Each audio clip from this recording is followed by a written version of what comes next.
Now, looking at those properties, what makes that being a God of mind?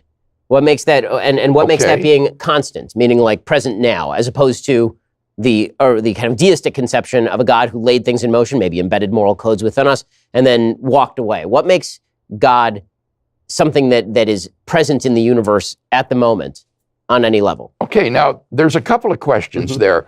First, with regard to why I think this is a mind, most all of the arguments that I just shared do lead to a personal, intelligent creator. The first argument does. The teleological or design argument leads to a cosmic intelligence that has created the world. The moral argument leads to a personal embodiment of moral value, because persons are the source of moral value, not inanimate things. The ontological argument leads to a being who is omniscient and morally perfect, and therefore is a person. So these theistic arguments don't just leave you with some kind of unmoved mover. They give you a personal creator and designer of the universe who is perfectly good. Now, some of them give you a being that is metaphysically necessary.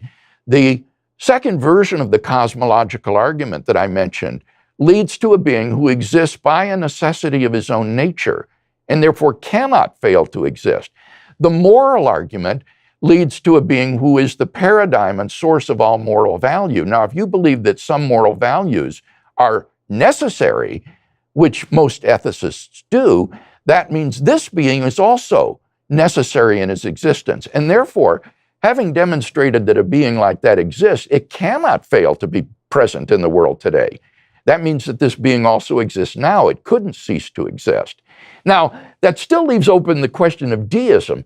Has this creator and designer of the universe, perfectly good, revealed himself to us in some way that we can know him more personally?